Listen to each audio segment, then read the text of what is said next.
morning and welcome to Unity Spiritual Center of Lansing. I'm Reverend Sharon Ketchum.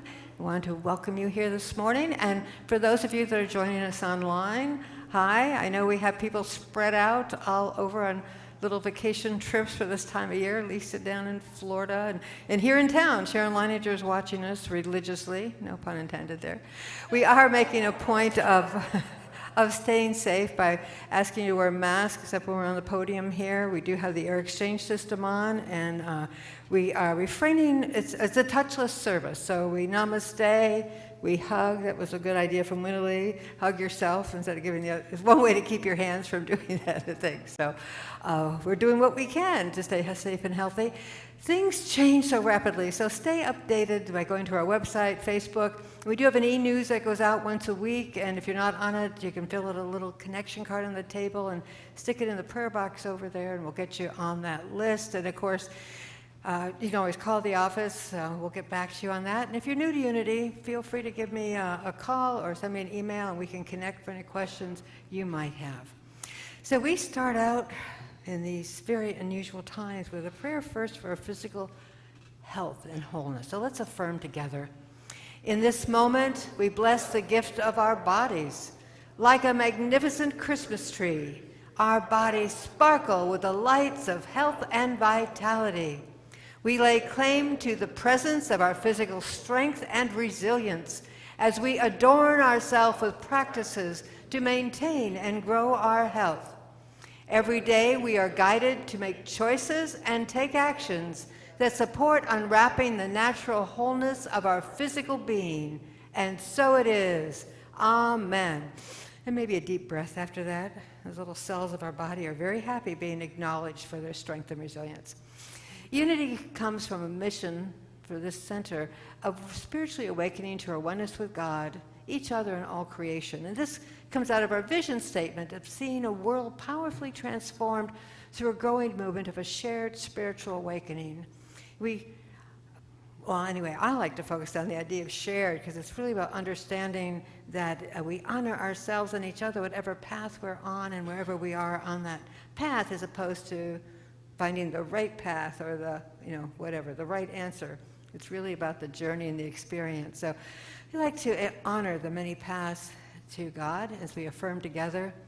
The enlightenment of the Buddha shines within us. The compassion of the Christ moves through us. The power of Jehovah strengthens and guards us. The presence of Allah surrounds and guides us. Wherever we are, the Tao is, and all is God. Now, as we've kind of wet the wheel of our consciousness, we're going to take a step further as we join together in a song to bring us into that prayerful community state.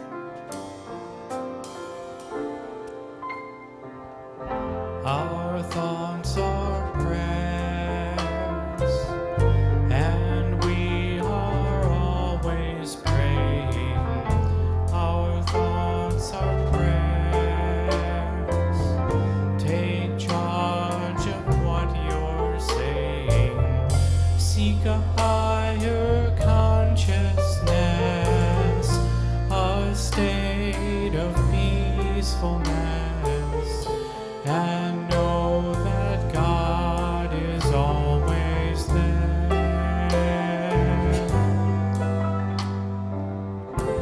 And every thought becomes a prayer.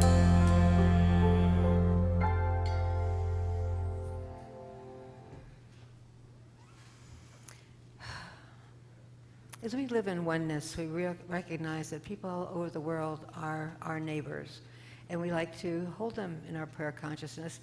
In my mind this morning, I so hold in my heart all those people that have been traveling for the holidays and had their flights canceled, that are sitting in airports. And I know there's disappointments on both ends, those that were expecting them and those that were leaving, and there's probably a number of people that are still in airports waiting for something to happen.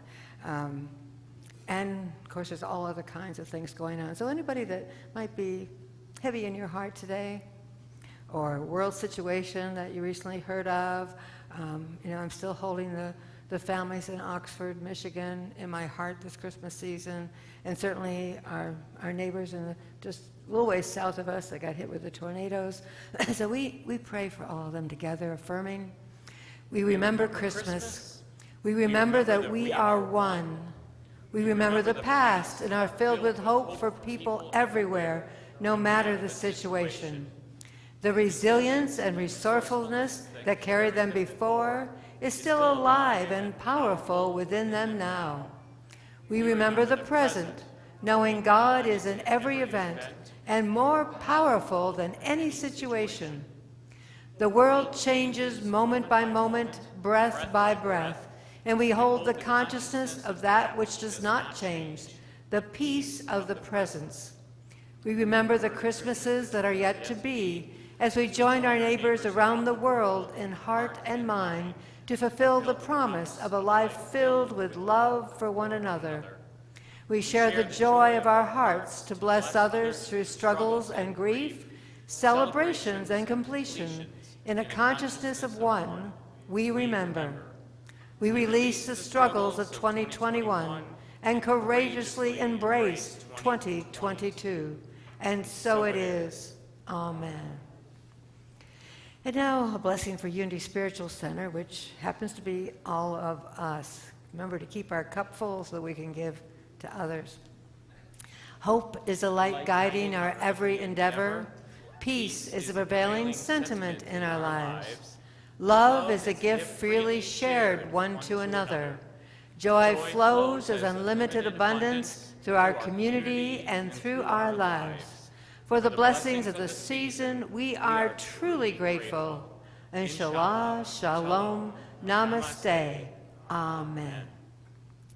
Well, now we're going to take a moment instead of our meet and greet, have a little chat at the table. What pushes your buttons? I know you guys are so enlightened, you have no buttons to be pushed, but you might share if you had a button, what would it be that got pushed? Yeah. On the way home from here last night, I almost got nailed by a terrible driver. Oh, yeah, He turned right in front of me. I laid on my horn. Eventually, I got up next to him, and he was on his phone, texting or whatever, and it's like, ugh. That's one of my button pushers. Oh, man, it was close. Yeah, it's just... Got to drive defensively all the time.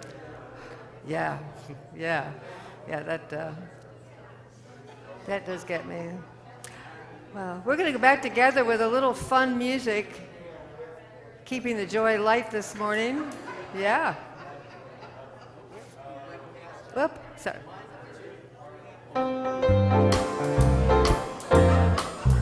When your kids are already griping, and your sanity they're swiping, and your spirits are way down low, let it go, let it go, let it go. When your boss is so overbearing, and you find your way past caring, let it go, let it go, let it go. When you feel like you're on a wave, and you're either way up or way down, if you wonder what normal is, take a good look around. For everyone's got a problem, and there ain't no way to dodge them. So instead of you getting low, let it go, let it go, let it go. All the energy you've been wasting when you try anticipating, you can give it to God, you know. Let it go, let it go, let it go. Let it go, let it go, let it go. Let it go, let it go, let it go.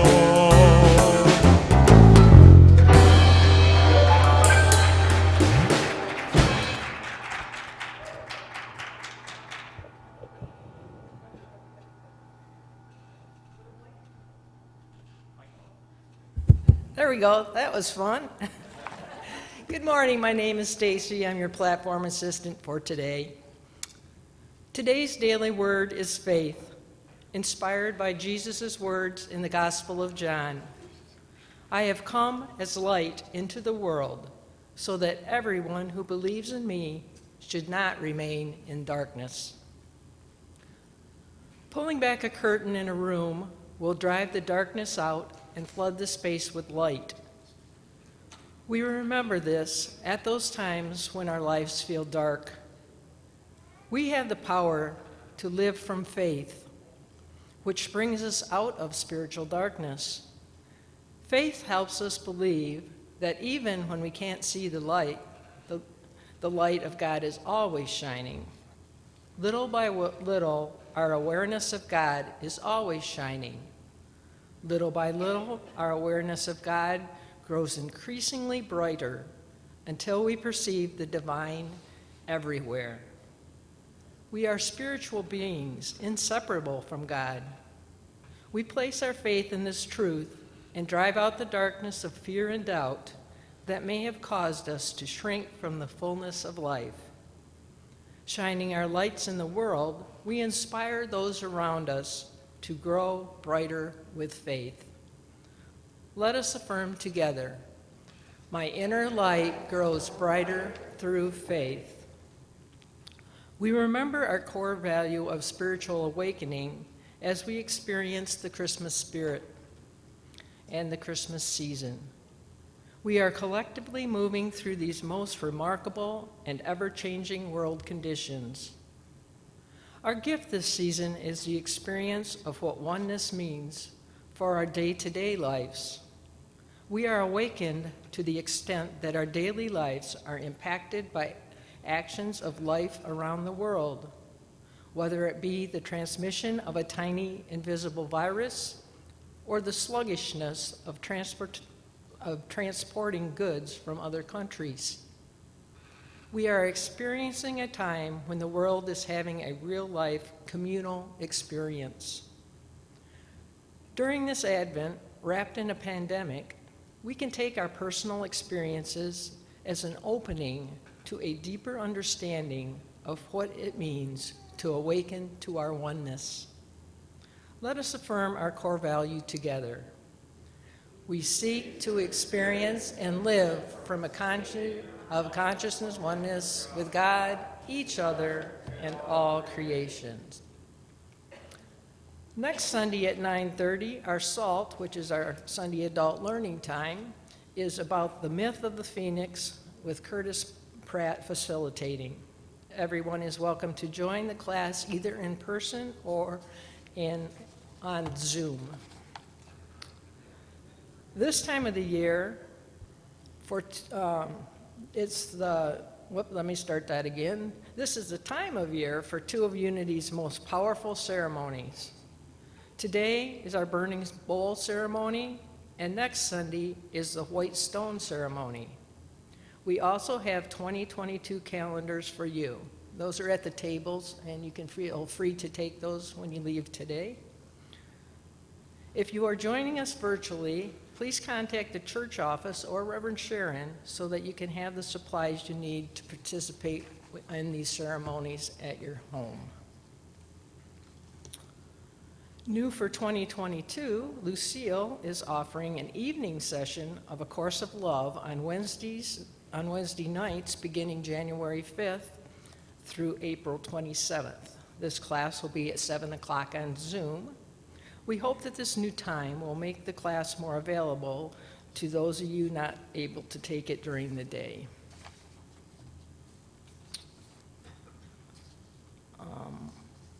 An extra announcement today. There will be several people gathering here to undeck the halls. If you would like to be part of this fun time together to take down all the Christmas decorations, that will be on Tuesday, January 4th at 10 o'clock. Information on our activities and teams can be found on the website, Facebook, or weekly e-news. Also over on our information board on the south wall over there. If you have any questions or would like to sign up for the weekly e-news, please leave a message with the church office. That concludes our announcements for today, and I'm very pleased now to invite Winalee Zeeb to share some music with us. Thank you, Winalee.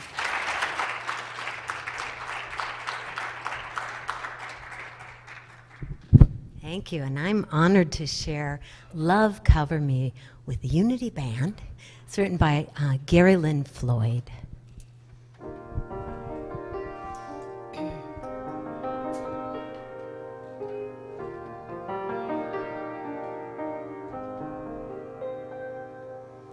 As time has unfolded me, it has revealed to me life's nothing less than sublime.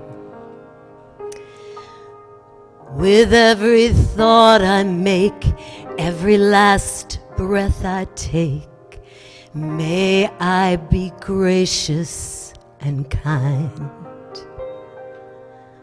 Love, I invite you to open up this heart of mine. Love, cover me, light any darkness. Love, cover me, right every wrong.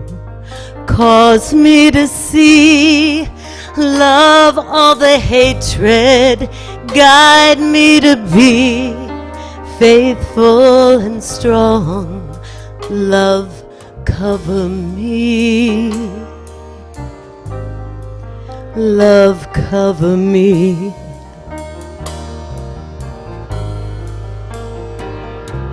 Kindness wash over me, make me a symphony, play every note you can find.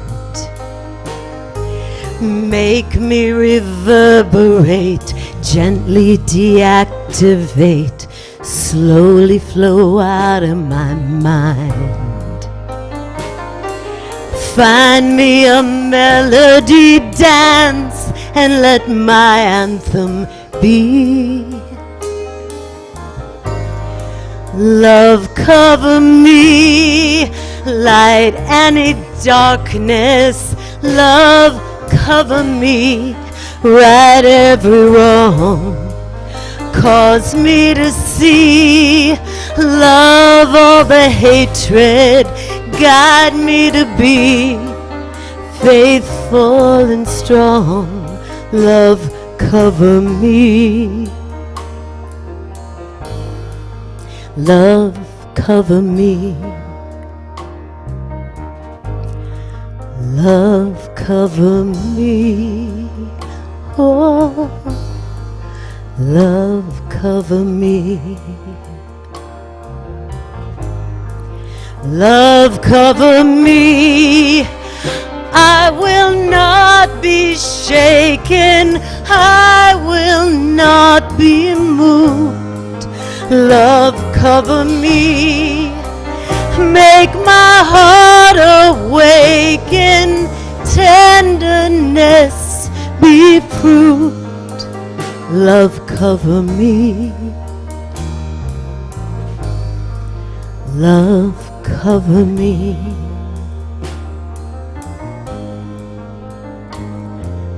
Love, love, love, love.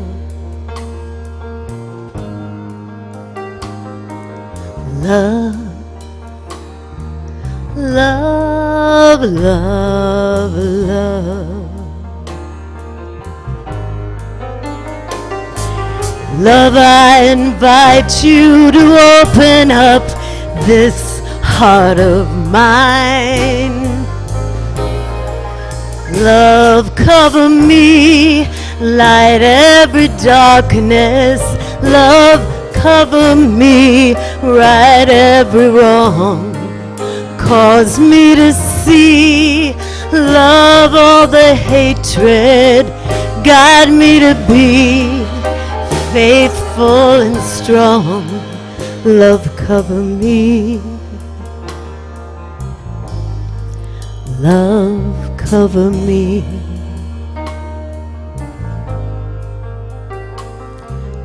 Love, love, love, love.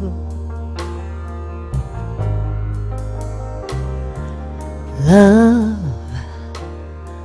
love, love, love.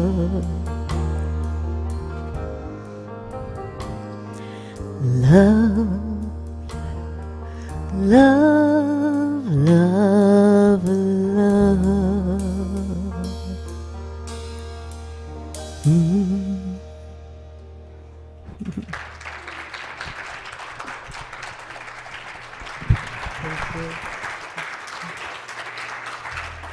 That's such a beautiful song. And, you know, it was funny. I was thinking, this whole thing we're going through with the mask and not touching, it's so anti the way we've been raised to be social and stuff. And so I've been trying to reprogram my mind that when I see a mask, it means that somebody loves me and respects me enough to keep me safe. When somebody doesn't hug me, that means they love me. But it's hard to get your thinking turned around on that. Well, you know, there's a lot of beautiful nativity scenes. We have this great new nativity scene this year that the Maynards gave to us. But sometimes it's a negativity scene.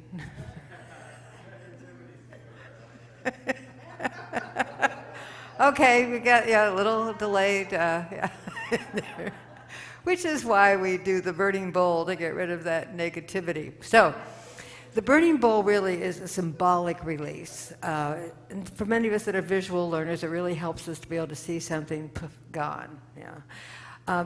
It also, when we think about what isn't serving us anymore, it really helps us with our own self-assessment. You know, it's very easy to get caught up in the doing stuff of life and forget to really check in to see how we are and how we're doing on that. The burning bowl is a reinforcement for letting it go because we're doing this together. You know, it's amazing. As a group, you know, there can be a good thing about groupthink.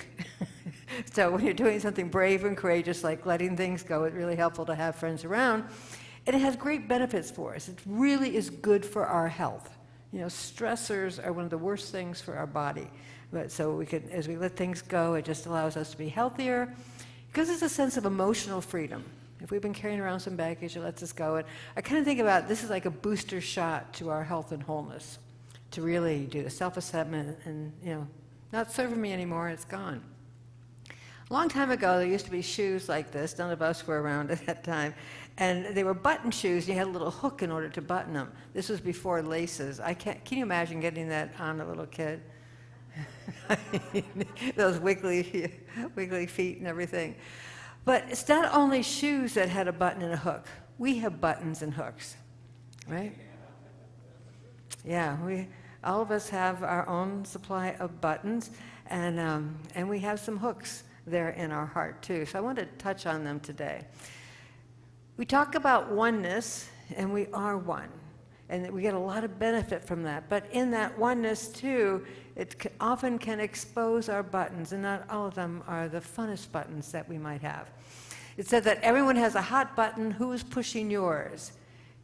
While you probably cannot control that person, you can control the way you react to them. And don't we all afterwards go, darn, I wish I hadn't said anything, or I wish I just smiled and said thank you for that insight instead of letting that whole button response come out. Remember Inspector Gadget? There was a line in one of his shows where he said, don't push my buttons without reading the manual. Because he had buttons when, you know, things went out of his head, his arms, his shoes, everything going on there.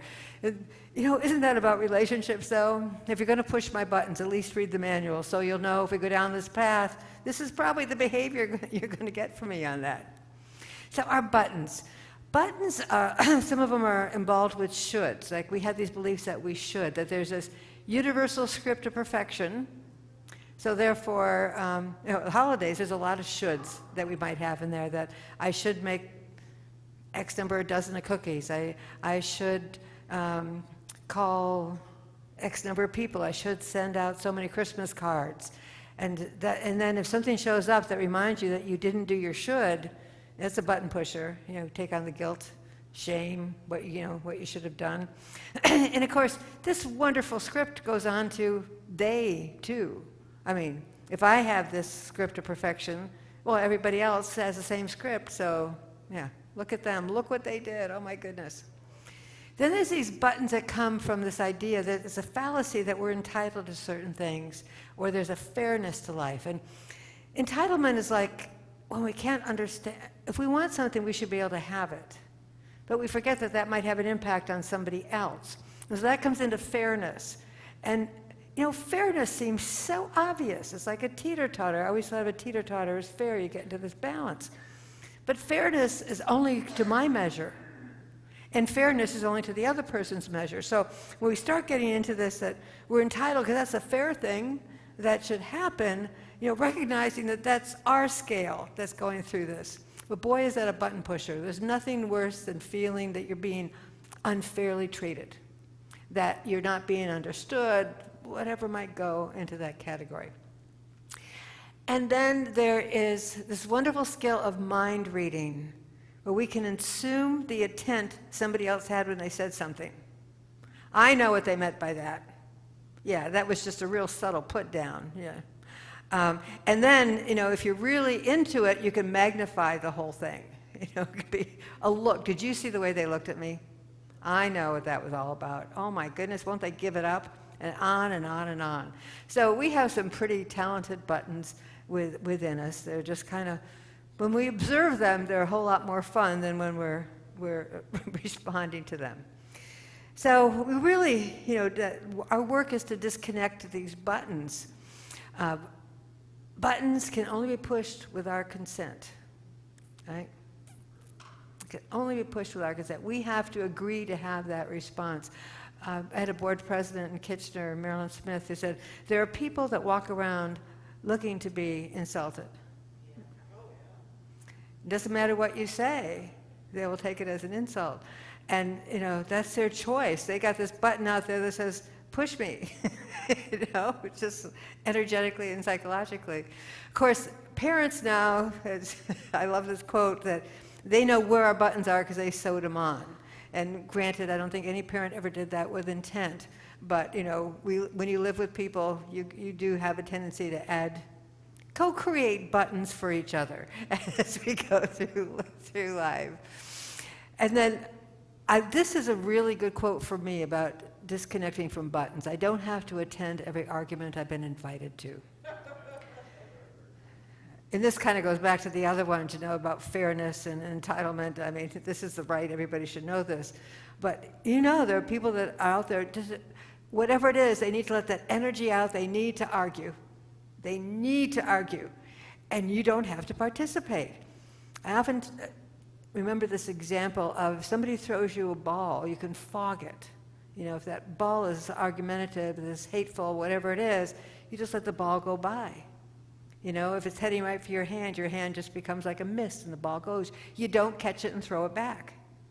You can just let it go, let it go, let it go. But you may want to keep a couple of them, a couple of those buttons. Okay. Matt Lauer, remember he used to be on the news before? Yeah. He said it usually takes two people a little while to learn where the funny buttons are and the testy buttons. So I'd say keep the funny buttons. And just because I feel like having a few laughs this morning, here's some funny buttons. A conclusion is the place where you got tired of thinking. Or sometimes I wrestle with my demons, sometimes we just snuggle. Don't look at me with that tone of voice. God, I wish I'd had that when I was at little kids at home. I did not say it was your fault. I just said I was going to blame you.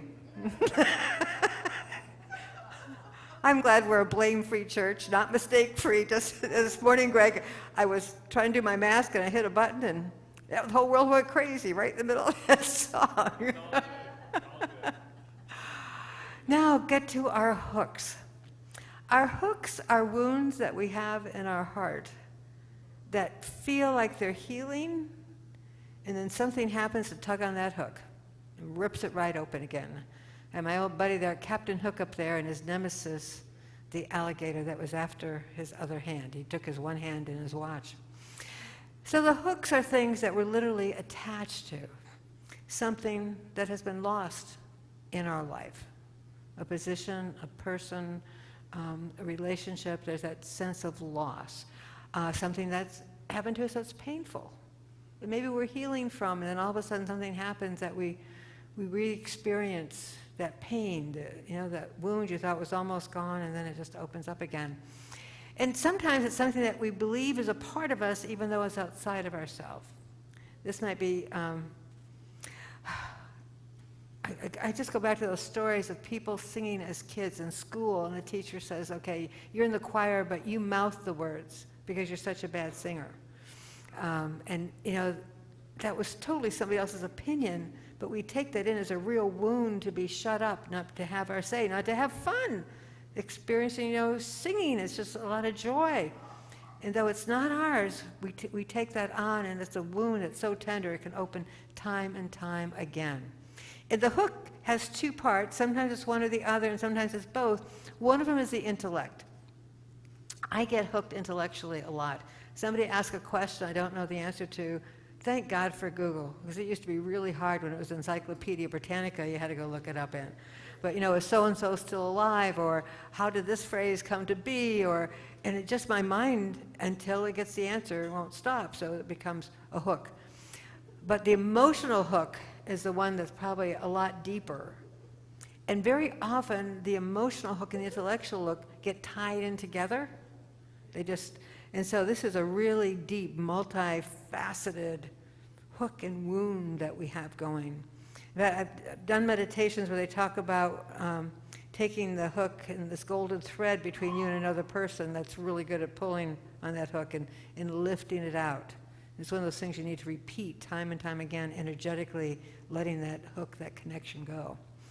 So in Buddhism, there is a term, kileas, and it's the mental state of our mind that doesn't allow us to think clearly. And when we're not thinking clearly, when we're kind of clouded from the idea of our oneness, of being love and expression, of being spiritual beings, when we're clouded, those actions are not our most skilled actions. They're very often unkind action. They're button-pushing actions. They're hook-pulling actions. And in Buddhism, they talk about the 5 poisons that causes our mind to be clouded. Ignorance, attachment, aversion, and then the last 2 are newer ones. They started out with 3 and they added 5. They added pride and jealousy. But we know with the studies that we do in Unity that we have antidotes to all of these poisons. The antidote to ignorance would be curiosity. Instead of thinking we know it all, because that's when we're really ignorant, when we totally understand the situation, to be curious, why is this happening? Where did this come from? What is the bigger story on it? And all of a sudden that ignorance turns into a connecting, not a hook that's going to do wounds, but on a wonderful bonding of the heart where the energies can start interchanging. Attachment causes a lot of pain and suffering. In Buddhism, in fact, they say all of our pain and suffering comes from our attachment. And we know nothing is permanent. Excuse me. Except as much as we may want it to be permanent, nothing is permanent. So attachment, the antidote, is detachment. Hold tightly with an open hand. Holding tightly with an open hand. That saying has helped me so many times to remind myself, yeah, I can love it and cherish it dearly, but do it with an open hand.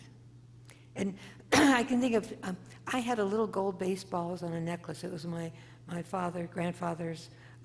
He got it when he played football in high school. And it was dear to me. When he gave it to me, it just, all had those things that are so special.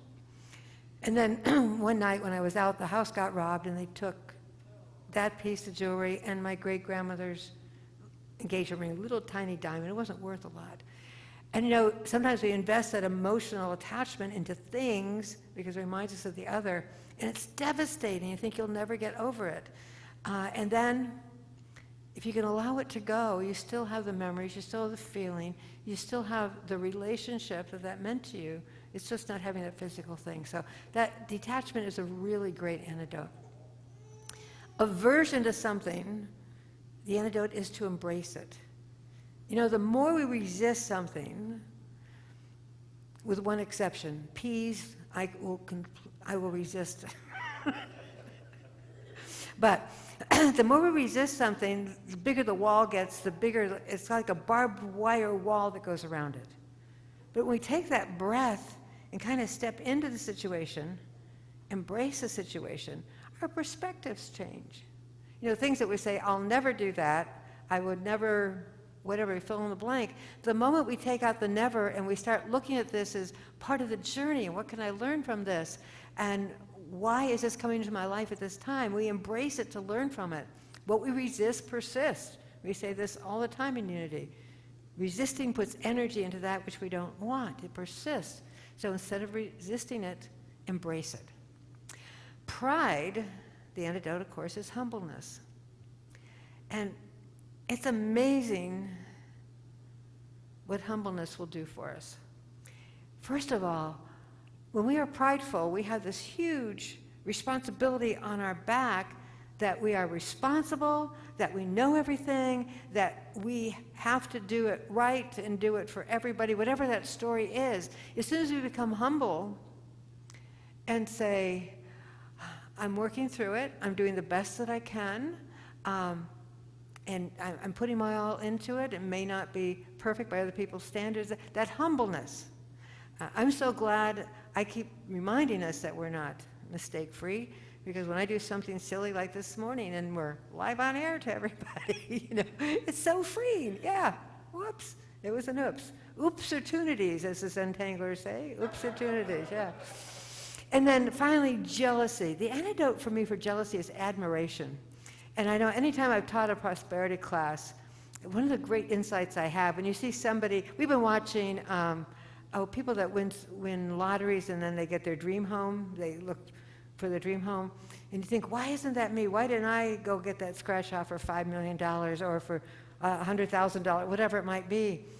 But changing your perspective to say, good can happen to them, to celebrate it, to admire the good that happened to them. Or somebody gets that job, or somebody decides to go on that trip. Instead of being jealous of it, to admire it, sets our consciousness into that vibration, into that magnetism of creating more of that in our life too.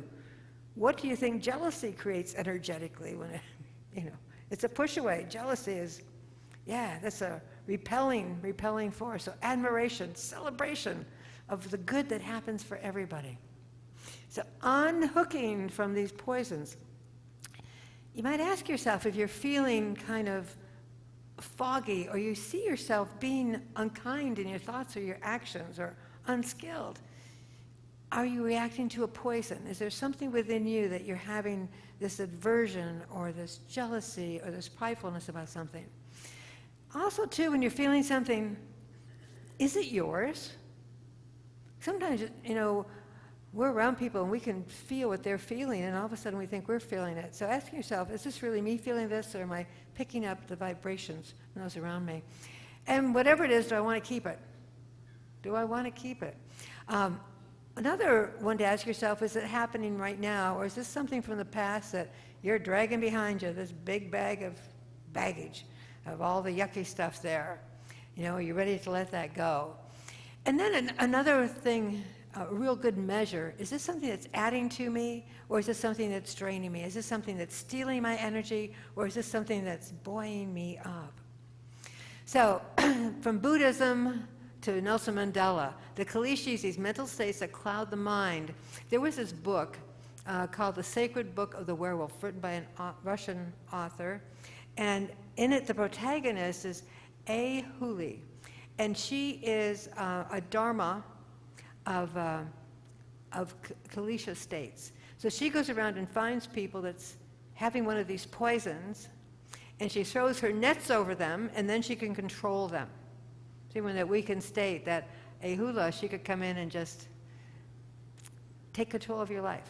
And boy, isn't that true? When we let any of those kind of negative emotions, it just drains us and drags us right down into emotional sewage.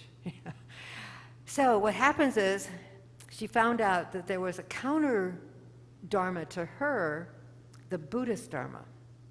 And so she saw a Buddhist monk, and she sneaks up on him with her net, and she throws it over him to catch him, but she can't, because he doesn't have any hooks. Doesn't have any hooks. So what a great visualization of that, when we don't have those poisonous attachments and aversions and judgments and righteousness in that very human sense. We can't get caught into that trap.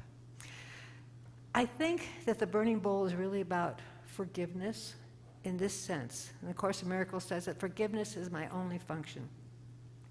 And Nelson Mandela, when he got out of prison, after over 2 decades in there, he forgave his prisoners. He said forgiveness is the only way to peace. As I was thinking about forgiveness again, forgiveness is to give, to let go. So the burning bowl is really a forgiveness bowl of letting go, giving forth, letting the release, like that little girl letting the butterfly go, as opposed to that poor person dragging all that baggage of garbage with them. James Thurber said that let us not look back in anger or forward in fear, but around in awareness. And that's what today is about, that awareness. You can't release people, you can't release mistakes, they happened. But what you can release is your attachments. You can release the past, your interpretation. You can release your buttons and hooks. So what we're going to do this morning is we're going to have some music and meditation, and you have flash papers on the table. They're little white pieces of paper in the silver tray. And the flash paper is used to write things on, excuse me, during the meditation. It's not a journal, as you can see by the size, but you can write initials, you can write a symbol. Sometimes some people just hold it during the meditation and energetically put in this paper those things that they are ready to release. So we'll get into this part. Edmund's going to come by by table. We'll come up and ask you to keep the physical distancing while you're burning. Also, this is flash paper. Let go of the paper. Would everybody repeat after me? Let go of the paper. And I will tell you, even though this is chemically treated flash paper, it burns differently because of the energy you put in it. I've seen some actually leave a residue, and other, poof, it's gone immediately. Sometimes it's a slow burn. Yeah, don't we have slow burns? And and sometimes it's just. So I'll just show you what's going to happen. Let go of the paper. Okay. So then you return to your seat, and we'll continue with some music and meditation. So let's begin. Does anybody need paper before we do that? Okay, and there's pens on the table. All right.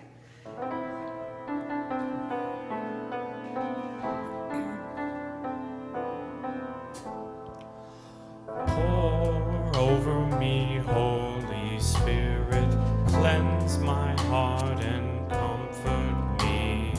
Pour over me, Holy Spirit, help me know how to let go. Pour over me, Holy Spirit, cleanse my heart and comfort me.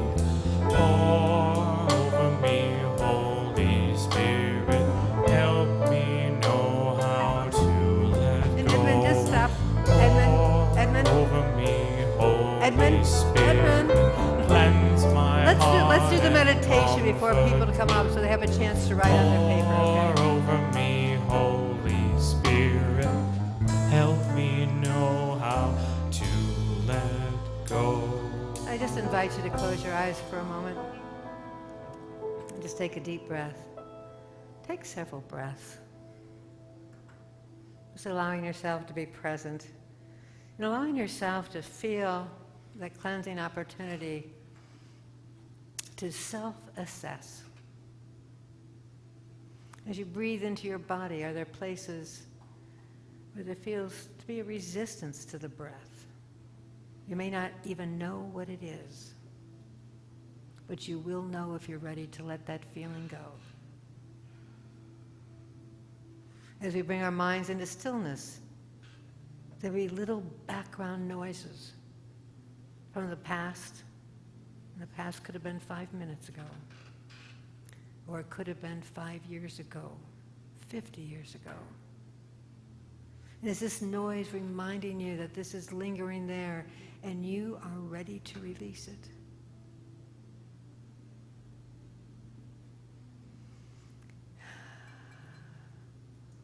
Take another very conscious breath. And allow your mind to move through your body. Those hiding places within our muscles that be tensed up. as it hides those things in the shadows of our heart.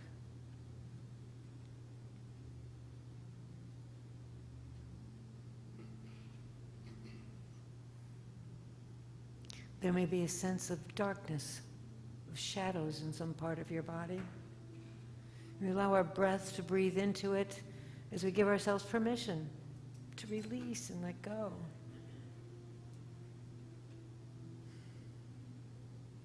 As anything comes to mind, we can imbue that energy into the piece of paper, write a letter or a symbol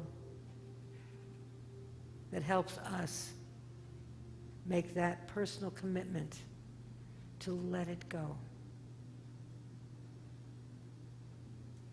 And if anything that we're letting go today, we do so with a great blessing, knowing that it came into our life for a purpose, to help us grow, to perhaps protect us when we didn't have confidence in our own strength and ability. But it's a purpose who has run its course. It is no longer necessary, is no longer beneficial.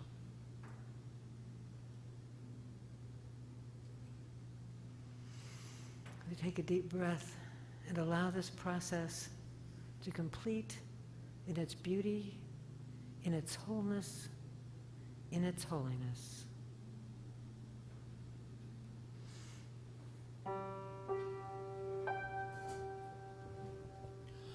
I will surrender to my greatest, highest good.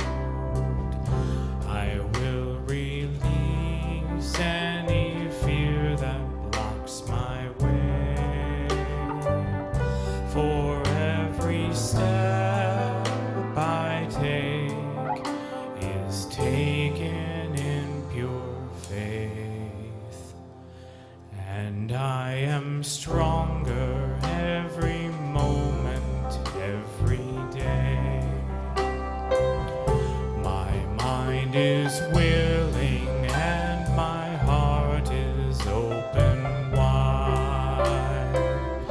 I trust my instincts and let Spirit be my guide. I vow to live a life that's real and true and free. As I continue walking in this mystery, there may be walls, there may be roadblocks in my way, but I can choose to take a higher path each day and know that what I thought was safe and sound was only habit and regret that held me down.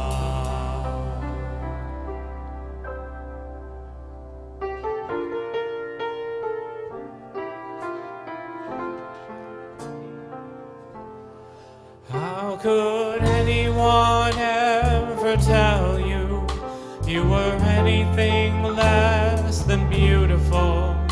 How could anyone ever tell you you were less than whole? How could anyone fail to notice that your loving is a miracle? How deeply you're connected to my soul. How could anyone ever tell you you were anything less than beautiful? How could anyone ever tell you you were less than whole? How could anyone fail to notice that your loving is a miracle? How deeply you're connected to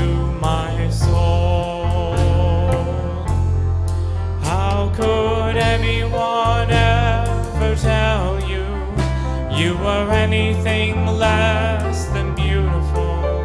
How could anyone ever tell you were less than whole? How could anyone fail to notice that your loving is a miracle?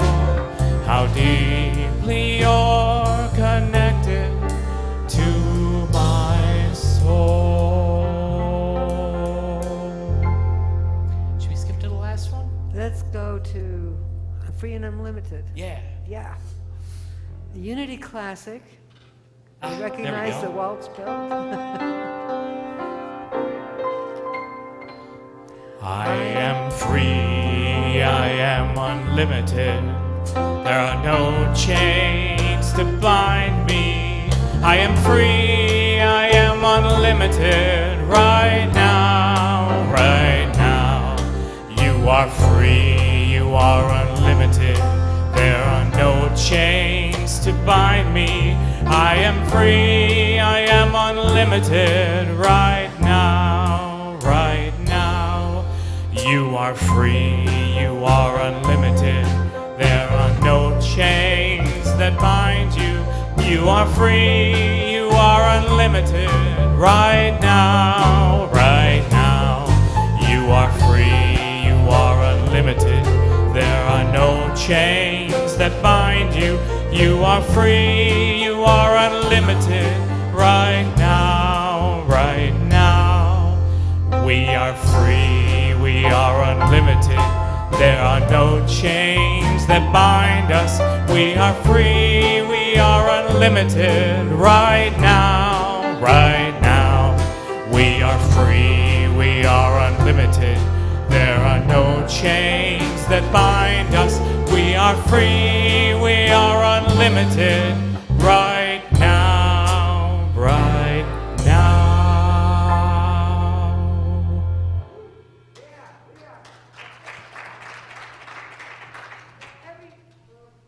Every year when I do the Burning Bowl, one of my early years, I was teaching Sunday school in Unity, and this little boy came back. We did Burning Bowl with the kids, and next week he comes back and he goes, I gave up my allergies. And he was never allergic to the food he was allergic to again. I mean, he was like 7 years old. And I'm going, wow, yeah. So, spiritual practice for this week, you let things go, hold the space. This is not like the junk drawer you empty out that you put garbage back in. Hold the space, start listening for guidance. Next year, which is next week, we will be doing white stone. But what you're going to notice this week is there's something that's going to keep showing up. Perhaps a strange word or a phrase that keeps getting your attention. It may be very mundane. Or it may be a really unusual word that you don't normally hear. So just start tuning into that as we get ready for our White Stone service next week. With that, I'm going to invite Winalee back up to raise up the energy a little bit.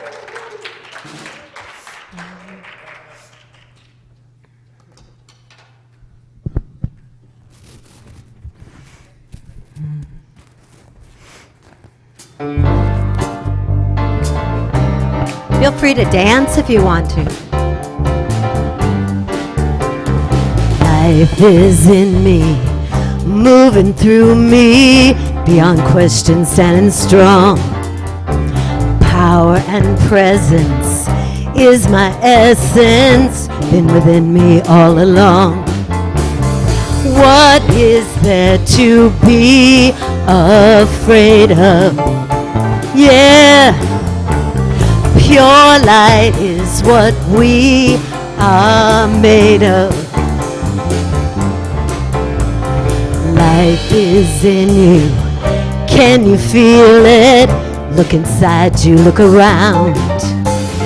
Power and presence is your essence. Where you stand, this holy ground. Yeah! What is there to be afraid of? Yeah, yeah. Pure light is what we are made of. What is there to be afraid of? Yeah. light is what we are made of. Life is in me, moving through me, beyond question, standing strong. Power and presence is my essence, been within me all along. What is there to be afraid of? Yeah, yeah.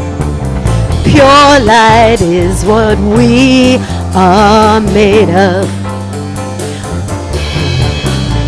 What is there to be afraid of? Pure light is what we are made of. What is there to be afraid of? When pure light is what we are made of.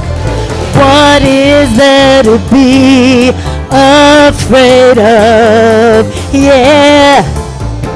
Pure light is what we are made of. We are made of pure light. We are made of pure light. We are made of pure light. One more. We are made of pure light. 3 pure lights. Pure light. Pure light. Pure light. Woo! Yeah! And that's the truth.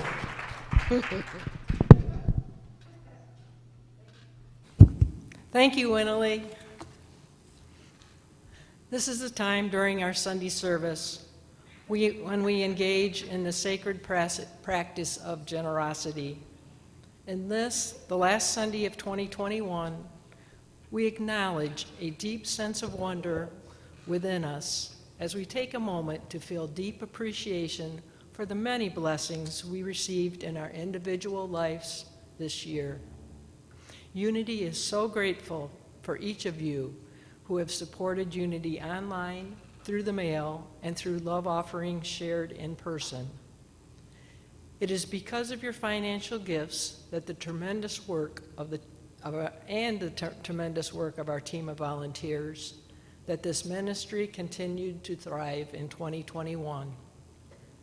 Our circle of generosity includes an act of gratitude for these many gifts as we share of our gifts with others.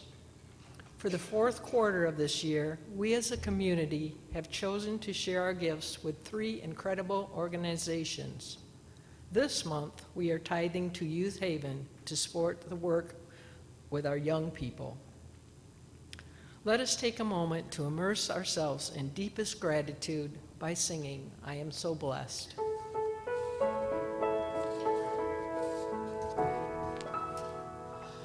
I am so blessed. I am so blessed. I am so grateful for all that I have. I am so blessed. I am so blessed. I am so grateful. I am so blessed. I am so blessed. I am so blessed. I am so grateful for all that I have. I am so blessed. I am so blessed. I am so grateful. I am so blessed.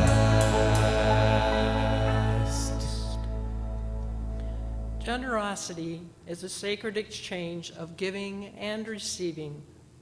Because we are so blessed, it is with joy and enthusiasm that we as individuals become part of the flow as we share our blessings to complete the circle.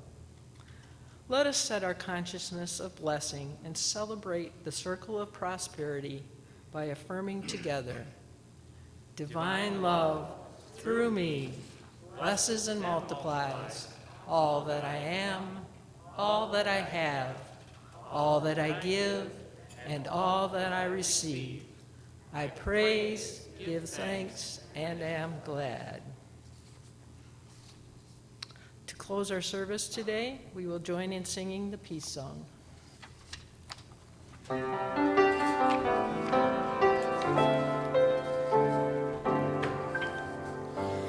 Let there be peace on earth, and let it begin with me.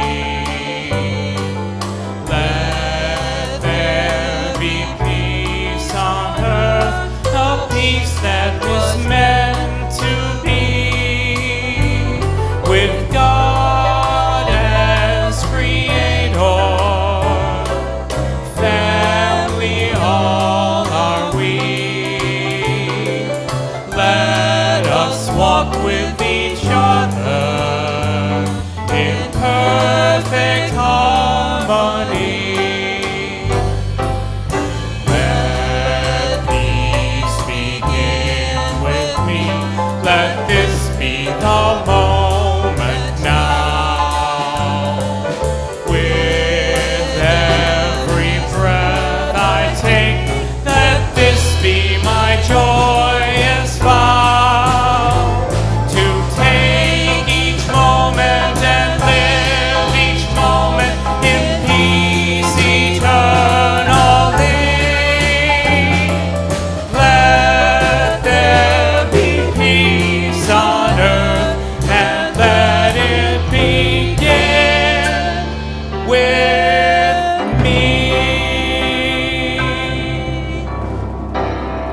The light of God surrounds us. The love of God enfolds us. The power of God protects us. The presence of God is within us. Wherever we are, God is, and all is well.